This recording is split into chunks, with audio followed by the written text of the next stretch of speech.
NPR पर stay लगाना बहुत जरूरी है। आज राजशेखर रेड्डी जिंदा होते तो राजशेखर रेड्डी 2 मिनट नहीं लेते एनपीआर पर स्टे लगाने के लिए। आंध्र प्रदेश के चीफ मिनिस्टर हमारी बात को नहीं मानते और वो बीजेपी के डर से, प्रधानमंत्री के डर से आंध्र प्रदेश में एनपीआर करेंगे। तो आप सुन लो चीफ मिनिस्टर आंध्र प्रदेश, हम एनपीआर का बाइकआउट करेंगे, एनपीआर का हम उसका वेलकम नहीं करेंगे। क्यों विजयवाड़ा ने बुला के लेके साहब को बात करने के वास्ते? हमारे सब मुसलमानों की ही नहीं बल्कि जो माइनॉरिटीज हैं उन सब की जो है दिलों की धड़कन जनाब असदुद्दीन अवैसी साहब जो है आप इस प्रोग्राम में जो है बहैसियत मेहमान खुसूसी आ रहे हैं। तो हम फारूक चुगली साहब, आप तो खैरियत से है? आप तो असद साहब को इतनी बेहतरीन बात बोल रहे हैं, अल्हम्दुलिल्लाह हमें भी तुम्हारी इज्जत करते हैं। ये मुस्लिम पर्सनल लॉ बोर्ड बोलेंगे, ये हमारी भी और तुम्हारी भी बोर्ड है, ये भूल गई क्या तुम्हें? असद साहब आए किसके ऊपर आवाज उठाए, भूल गई क्या?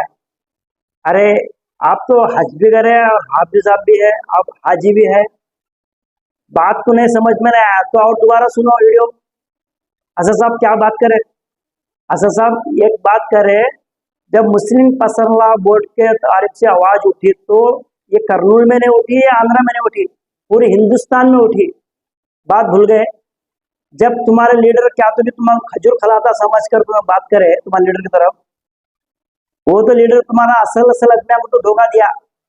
आप हिस्ट्री उठा कर देखो, आप तो अल्हम्दुलिल्लाह टीडीपी के दौरों में काम करते हैं, अल्हम्दुलिल्लाह खुशी की बात है। बात काम करते हुआ ये सोचो बात कैसी है। अगर असद साहब ना होते, ना तुम्हारा रखते ना हम ना रखते, भूल गए हालत। अगर से एनआरसी एनपीआर आ जाता तो कहाँ आते तुम्हारा जब बात करे बात तो देखो हमें समझ में आता तो फोटो लगा ले फिरते, क्योंकि आपको तो अब जान बचाना बहुत प्यारा है। अरे अल्लाह के बंदे, असद साहब जब उठा को पार्लियामेंट में आवाज उठाते थे तो कहाँ गई तुम्हारी आवाज? क्यों विजयवाड़ा ने बुला के लेके असद साहब को बात करने के वास्ते? असद साहब के बारे में क्या पीछे बात कर, तुम पीछे बात क्या बात करता पीछे? अरे पीछे बात करने से पहले उसके सामने खोड़ने की हैसियत तो रख पहले, जब उसके बाद बात करेगा था। अगर असद साहब से मिलना चाहता है तो तेरे को मिलने के लिए साला घर जाएंगे, अगर मोहब्बत से मिलेगा तो 1 सेकंड में मिलेंगे, याद रख। अगर तू टीडीपी का मुद्दा खाया हुआ है तो, अगर हजम न हुआ तो और खाना चाहता है तो और काम कर। अगर मुसलमाना के लिए जो ये हुक्बड़ क्या चाहती है, हुक्बड़ के मुस्लिम पर्सनल लॉ बोर्ड के वास्ते औरता हो, बच्चे हो, हमारे बुजुर्ग आलिमा हो, क्या वास्ते धरने करती है? नहीं मालूम तेरे को? अगर पहचान नहीं मालूम है तो आलिमा के पास जा, वो क्या वास्ते मीटिंग करी। अगर आलिमा के पास जा, उसकी मालूमात करा। अगर मुस्लिम पर्सनल लॉ बोर्ड का टाइम तो मालूम 11 मिनट बात करे, खुदा ना खासा घंटा बात करे है तो हालत अलग है, याद रख। అందరికీ నమస్కారం। నేను నంద్యాల నుండి ఎంఐఎం పార్టీ ఆఫీస్ నుండి మాట్లాడడం జరుగుతోంది। ఎంఐఎం పార్టీ తరపున, నాయకుల తరపున, కార్యకర్తల తరపున రెడ్డిని మాట్లాడడం జరుగుతూ ఉంది। మొన్న జూన్ 30వ తేదీ కర్నూలు నందు ముస్లిం పర్సనల్ లా బోర్డు వారు నిర్వహించినటువంటి బహిరంగ మీటింగు అందు ముఖ్య అతిథిగా విచ్చేసినటువంటి బారిస్టర్ అసదుద్దీన్ ఓవైసీ గారు, ముస్లిం లా బోర్డు సభ్యులు ఓవైసీ గారు ప్రసంగించిన ప్రసంగము కొందరికి నచ్చక ఎడ్డూరంగా మాట్లాడారు, అవగాహన రాహిత్యముగా మాట్లాడారు। వారిలో ఎంఎస్పిఎస్ ముస్లింల హక్కుల పోరాట సమితి మహమ్మద్ ఫారూక్ సిబ్లీ గారు తెలివి తక్కువగా మాట్లాడారు. పెద్దలు గౌరవనీయులు అసదుద్దీన్ ఓవైసీ గారు ఎక్కడ అన్యాయం జరిగినా ముందుండి ప్రశ్నించే వ్యక్తి, ముందుండి పోరాడే వ్యక్తి, ఒక గొప్ప మహానాయకులు మా అసదుద్దీన్ ఓవైసీ గారు. ఏదో ఓవైసీ గారిని ఫ్లాష్ బ్యాగ్ విప్పుతా అంటున్నాడు. ఏమి విప్పుతావయ్యా ఫ్లాష్ బ్యాగ్? ఆయన మహనీయుడు అని విప్పుతావా? మహానుభావుడు అని విప్పుతావా? లోక కళ్యాణం కోసం పుట్టినటువంటి వ్యక్తి, ఒక మహాశక్తి అసదుద్దీన్ ఓవైసీ గారు. మూర్ఖంగా మాట్లాడుతున్నారు సిబ్లీ గారు.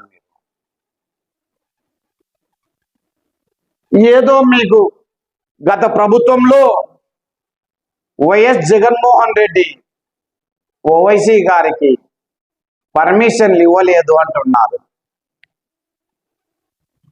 గత ప్రభుత్వంలో కడప, కర్నూలు, మీ గుంటూరు, విజయవాడ నందు జరిగిన సభలు మీకు తెలియదా? నీవు లేవా? తెలిసి మాట్లాడుతున్నావా, తెలియక మాట్లాడుతున్నారా మీరు?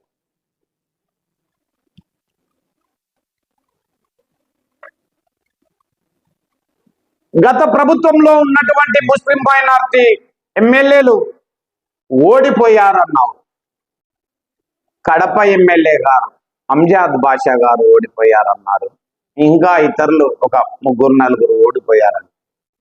కానీ నంద్యాల నందు ఫారూక్ గారు గెలిచారు అన్నారు. సంతోషిస్తామండి. ఫారూక్ గారు మంచి వ్యక్తులు,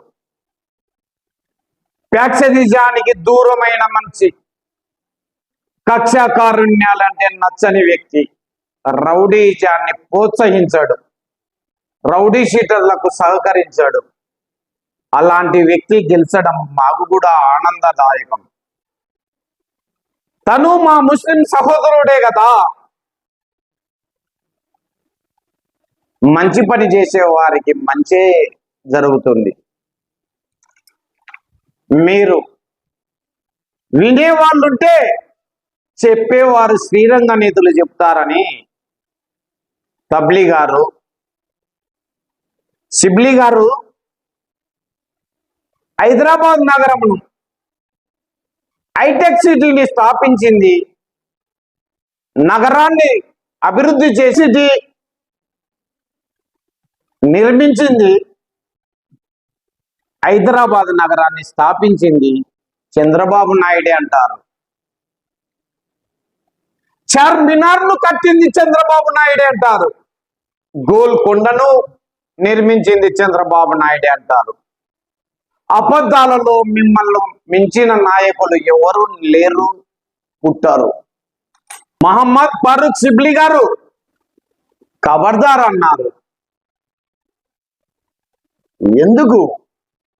నీతో ఏమీ కాదు. మిమ్మల్ని మా అసదుద్దీన్ ఓవైసీ గారు రెట్ట పట్టుకొని కొడితే తిరిగి లేచి రాలేరు. మిమ్మల్ని మా అసదుద్దీన్ ఓవైసీ గారు రెట్ట చేత పట్టుకొని విసిరేస్తే తిరిగి కూడా లేచి రాలేరు. అదే ఖబర్దార్. కలబడడానికే ఖబర్దార్. అబ్దుల్ సలాం గురించి చెప్పారు, ఏ మాత్రము ప్రశ్నించలేదని. అబ్దుల్ సలాం ఆనాడు చనిపోయిన రోజు ధర్నాలు, ర్యాలీలు ఎంఐఎం పార్టీ నిర్వహించింది. అబ్దుల్ సలాం వాళ్ళ కుటుంబ సభ్యులను పరామర్శించి వచ్చాము. కుటుంబమును పరామర్శించడానికి దూతగా మా అసదుద్దీన్ ఓవైసీ గారు హైదరాబాద్ నుండి ఆదేశిస్తే, ఆ ఆదేశాల మేరకు Adoni MIM party president, Adoni town incharge నంద్యాలకు విచ్చేసి ఇక్కడ ఉన్నటువంటి ఎంఐఎం పార్టీ కార్యకర్తలు నాయకులు కలిసి మూకమ్మడిగా ఒక ర్యాలీ నిర్వహించి సలాం గారి కుటుంబ సభ్యులను ఓదార్చి వచ్చాను. ఆనాడు సహకరించినటువంటి అప్పటి వైఎస్ఆర్సీపీ ఎమ్మెల్యే రవిచంద్ర కిషోర్ రెడ్డి గారికి బహుమతిగా చీరా గాజులు కూడా తెచ్చిన విషయం మీరు చూసి ఉంటారు. మా ఆదోని టౌన్ ఇన్ఛార్జ్ జునైద్ భాయ్ గారు చీరా గాజులు సారగా తెచ్చి మాజీ ఎమ్మెల్యే ఇంటి కాడికి వెళ్తూ ఉండగా పోలీసులు అడ్డుకొని వెళ్ళనీయలేదు. న్యాయం ఎక్కడుంటే అక్కడ ఉండే వ్యక్తులు ఎంఐఎం పార్టీ వాళ్ళు. ఏ ఒక్కరికి అన్యాయం జరిగినా సహకరించము, సహించము. మీరు అంటున్నారు ఏదో ఆదోనిలో ఒక అమ్మాయికి అన్యాయం జరిగితే ఎంఐఎం పార్టీ వాళ్ళు సహకరించలేదని. ఆ రోజు పక్క నుండి ఆదోని జునైద్ భాయ్ గారు మా ఎంఐఎం పార్టీ కార్యకర్తలు నాయకులు పోలీసులతో చర్చించి కేసు ఎఫ్ఐఆర్ చేయించారు. మీరు అంటున్నారు మేము నష్టపరిహారం 5 లక్షల రూపాయలు ఇచ్చామని. 5 లక్షల రూపాయలు ఇచ్చామనుతున్నారు, సంతోషిస్తాము. కానీ మనిషిని తెచ్చి ఇవ్వగలరా? ఆ చనిపోయిన వ్యక్తిని తెచ్చి ఇవ్వగలరా?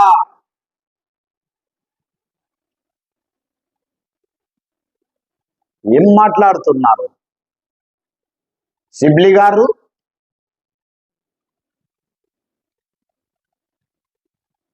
మన ఇండియన్ పార్లమెంటు నందు 25-30 మంది ముస్లిం నాయకులు ఎంపీలు ఉన్నారు. మన ఇండియన్ గవర్నమెంట్ నందు 25-30 మంది మైనార్టీ ఎంపీలు ఉన్నారు.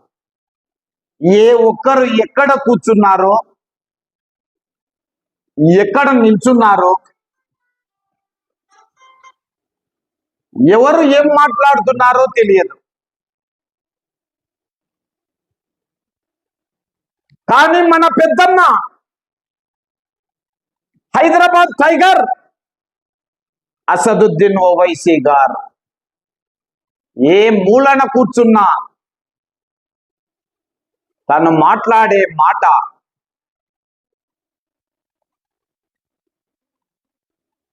తను పోరాడే పటిమ ప్రతి ఒక్కరూ దేశ నలుమూలలు చూస్తున్నారు. న్యాయం కోసం, ధర్మం కోసం పార్లమెంటులో గొంతు విప్పే ప్రతిపక్ష పాత్ర పోషిస్తున్న మొట్టమొదటి ఎంపీ ఎవరంటే మైనార్టీ సోదరుడు మన తెలుగు బిడ్డ అసదుద్దీన్ ఓవైసీ గారు ఒక్కరే అని కూడా మీకు తెలియజేస్తున్నాను.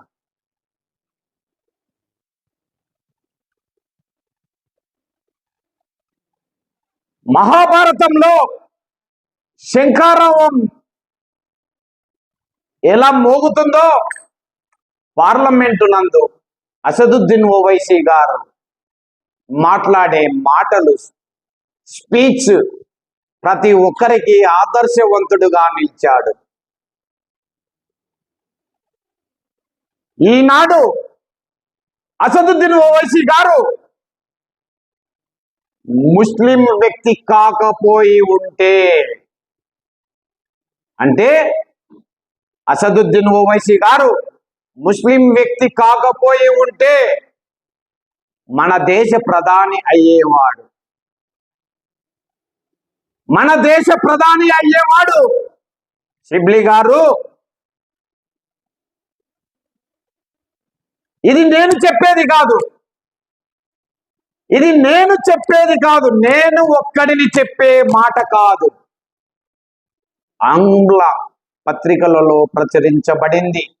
ఆంగ్ల పత్రికలలో ప్రచురించబడింది.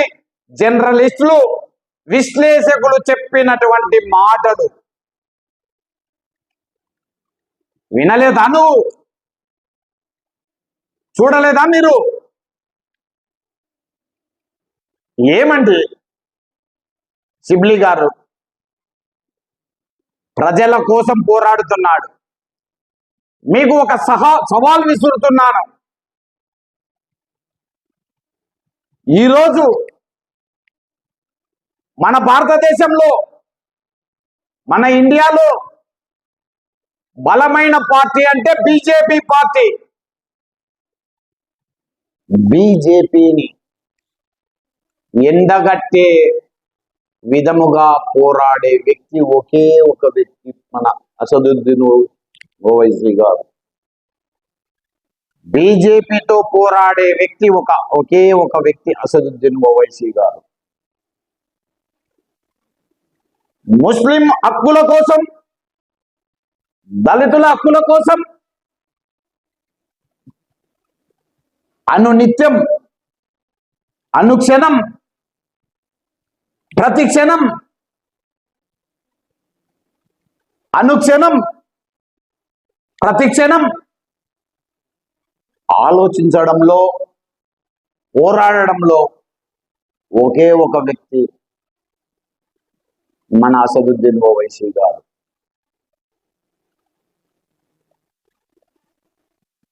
కొందరు ముస్లిం సహోదరులు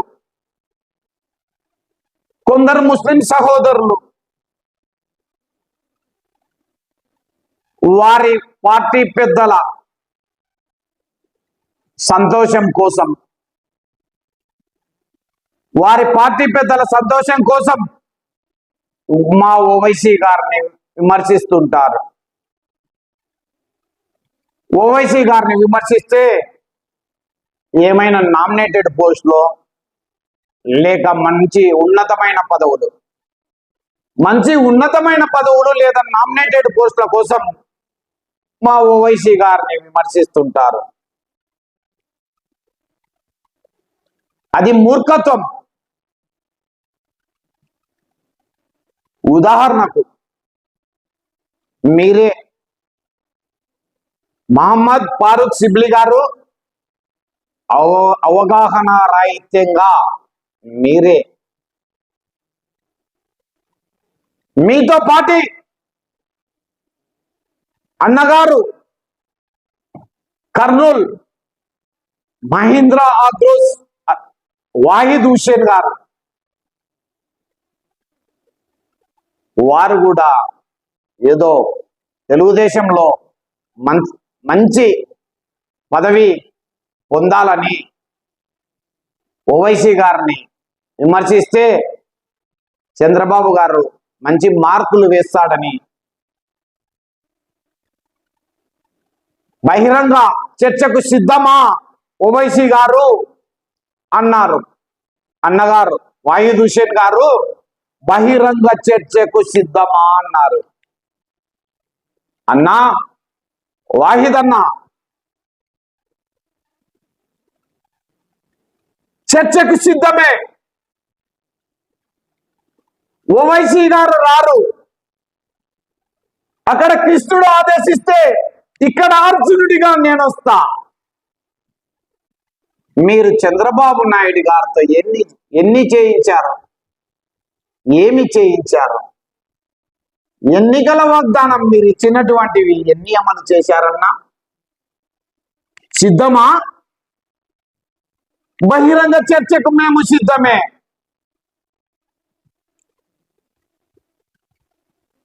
మీరు ఎన్నికలలో పేర్కొన్నటువంటి మేనిఫెస్టో అమలు చేసినారా?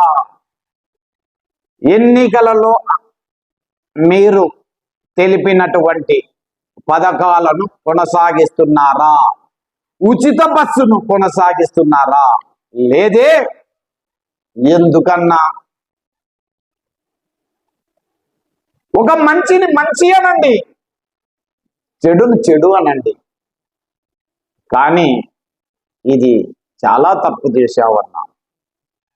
కొందరు అర్హత లేని వ్యక్తులు తమ స్థాయిని మరచి మా పెద్దలు అసదుద్దీన్ ఓవైసీ గారిని విమర్శిస్తున్నారు.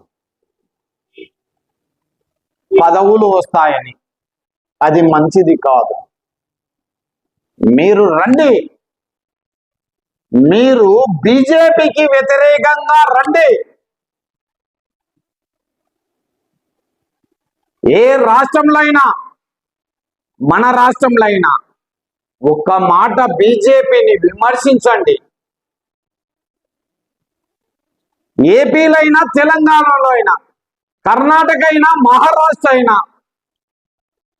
కేరళ అయినా, తమిళనాడు అయినా ఒక్క మాట బీజేపీని వ్యతిరేకంగా మీరు ప్రచారము కానీ వ్యతిరేకంగా ఒక్క మాట అన్నారంటే ఆ రోజే మీరు శూన్యమవుతారు. మీకు ఆ ధైర్యం లేదు, ఆ దిల్లు లేదు. బీజేపీని విమర్శించే ధైర్యము లేదు, ఆ దిల్లు లేదు. బీజేపీకి వ్యతిరేకంగా చేసిన మరుక్షణమే మీకు గడ్డు రోజులు మొదలవుతాయి. మీరు బీజేపీని ఏ రోజు విమర్శిస్తారో ఆ రోజే మీకు గడ్డు రోజులు మొదలవుతాయి. ఇదే మేము నిర్భయముగా బీజేపీతో ముందుండి పోరాడుతున్న వ్యక్తి మా ఓవైసీ గారు. ఏ నిమిషము, ఏ గంట, ఏ సెకండు బీజేపీని మాట్లాడారో మీరు, ఆ టైమే మీకు బ్యాడ్ టైం. ఏ గంటలో మాట్లాడారో, ఏ నిమిషాన మాట్లాడారో, ఏ సెకండ్లో మాట్లాడారో బీజేపీని విమర్శించి, అదే మీకు చివరి సెకండ్ అవుతుంది. మమ్మల్ని రమ్మంటావా? మీరు మమ్మల్ని రమ్మంటావా? దేశ రక్షణ కోసం వస్తాం మేము. మా ఓవైసీ గారు దేశ రక్షణ కోసం వస్తాం. మా భారతీయులకు రక్షించడానికి వస్తాం. మా భారతదేశాన్ని కాపాడుకోవడానికి వస్తాం. శత్రువైనటువంటి బీజేపీతోనైనా చేయి కలిపి సహకరిస్తాం. మా దేశ పౌరులను, ప్రజానికాన్ని, నా దేశాన్ని రక్షించుకోవడానికి ఓవైసీ గారు ముందుంటారు. మీరు రాగలరా? రాలేరు, రారు, రాలేరు. మేము రావడానికి సిద్ధమే, రప్పించడానికి సిద్ధమే. ఎందుకయ్యా తెలిసి తెలియని మాట్లాడుతున్నారు? మా ఓవైసీ పెద్ద ఆయన హనుమంతుణ్ణి పంపిస్తే లంక అగ్నికి ఆహుతయింది. రాముడే లంకకు వెళ్తే రావణుడు లేడు. రాముడే లంకకు వెళ్తే లంక పతనం అయిపోయింది. అదే విధముగా మా ఓవైసీ గారు వస్తే మీరు ఇక ఉండరు. ఈ రాష్ట్రంలో మా పెద్దలు వస్తే మీరు పెట్టె బేడ ముళ్ళ సర్దుకొని మకం మార్చుతారు. కూలిపోతుంది మీది. రావణ లంక కూలినట్లే మీ పార్టీ మీరు కూలిపోతారు. దయచేసి చెబుతున్నా మీకు, ఎప్పుడే గాని తప్పుడు మాటలు మాట్లాడొద్దు. మంచిగా మాట్లాడు. 10 కాలాలు బతుకు, చల్లగా ఉండండి. 10 కాలాలు చల్లగా ఉండండి. ఎందుకన్నా మీకు తెలిసి తెలియని మాటలు మాట్లాడి కొరివి పెట్టుకోవద్దు. మంచిగా మాట్లాడండి, సహకరిస్తాం, చేదోడుగా ఉంటాం. మళ్ళెప్పుడు ఈ విధంగా మాట్లాడరని ఆశిస్తున్నాను. జై హింద్, జై ఎంఐఎం.